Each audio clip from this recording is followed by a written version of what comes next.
Ramaphosa, 1 year in, much consultation, still not enough implementation.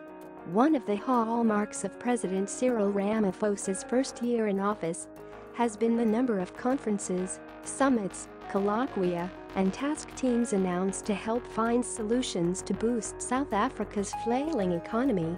While it's encouraging to have an administration so committed to consultation to find new ways of thinking, the problem, as always, comes down to implementation. Implementation, implementation, implementation.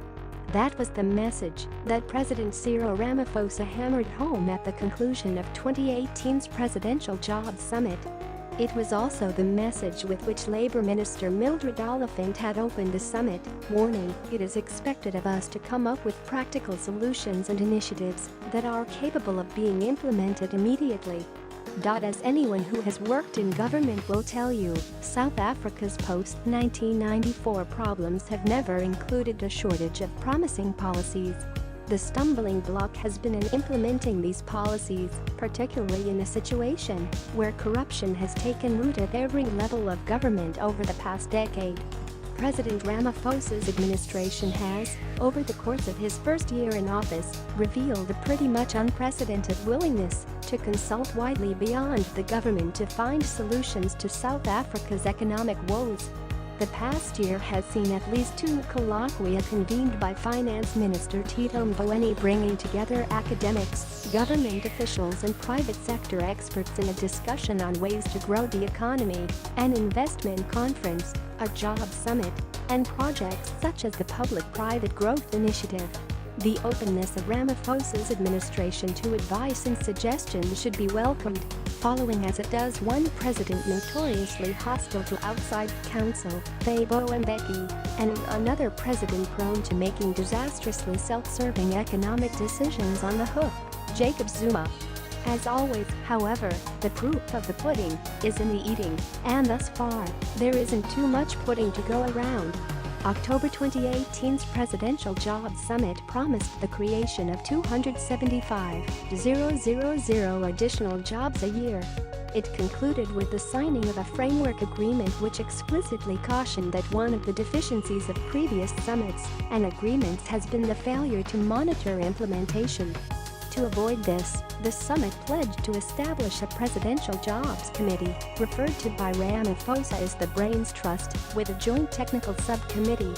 It also promised that within two months of the Jobs Summit, business and government will establish rapid response teams (RRTs) of experts to assist businesses in crisis during this current economic climate.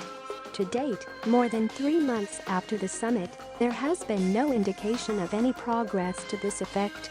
In September 2018, meanwhile, Ramaphosa announced the establishment of the $400 billion South African Infrastructure Fund as the centerpiece of his economic stimulus package. Expanding South African infrastructure, he said, held the potential to create jobs on a large scale and attract investment. Exactly how the fund would be financed was never made clear, though it is intended to blend public and non-governmental funds. Since then, there has been no official word from the government on the fund's progress, but a January report from the World Bank stated that World Bank economists were still working with the government to finalize the fund's framework. At the time of the fund's announcement, Ramaphosa invited the private sector to enter into meaningful partnerships with government. The call to both foreign and local investors to plow their money into South Africa has been amplified to a deafening degree in Ramaphosa's first year in office. The president himself has tirelessly toured the globe touting for investment, without which it is clear economic renewal is seen as a distant dream for South Africa. Ramaphosa has set himself the ambitious target of raising $100 billion, about $1.4 trillion, in new investments over the next 3 years. This pledge was made a key feature of the ANC's election manifesto at the party's January 8th birthday celebrations. The presidency says that $20 billion has already been raised, but, again, details are vague. Ramaphosa returned from Saudi Arabia mid-2018 with the news that a $10 billion investment was forthcoming. It was only in January 2019 that the picture was fleshed out somewhat, with Minister of Energy Jeff Radid announcing that the investment would take the form of a new crude oil refinery and petrochemical plant. As much as Ramaphosa's administration thirsts for foreign money, however, the reality is that foreign direct investment comes with many potential pitfalls for its recipients. One is its impact on South Africa's foreign policy direction, with Pretoria already assumed to be castrated when it comes to criticizing human rights violations stemming from Jeddah. Another is that bending over backwards to accommodate foreign business in South Africa can lead the government down dangerous paths. Watching Ramaphosa in Delhi on his recent state visit assured Indian businessmen that challenges around securing visas could be easily overcome, it was hard not to be reminded of another Indian family that had had the red carpet rolled out for them by a previous administration, ostensibly on the basis of the jobs they could provide. A third challenge around foreign investment is in the conflict it will inevitably present on some occasions with the ANC's developmental mandate. Parliament's Portfolio Committee on Labour already warned, after the Jobs Summit, that South Africa is a developing country and cannot afford to fully liberalise its entire economy and needs to protect some of the industries against competition from outside big industry players. How this will be reconciled with Ramaphosa's assiduous courting of foreign business remains to be seen. The issue becomes heightened in a context in which the government is not fully transparent with the public about what forms foreign investment will take. A cautionary tale is found in the ongoing dispute involving mining in Zalabeni, with the previous administration, despite official denials, appearing to have assured an Australian miner that its proposed Wild Coast development could go ahead without consulting the communities involved. Against this backdrop, together with the infamous Russian nuclear deal, Ramaphosa's administration owes it to the South African public to be transparent about the details of the foreign investment deals it is entering into. Talk is cheap, implementation often pricey.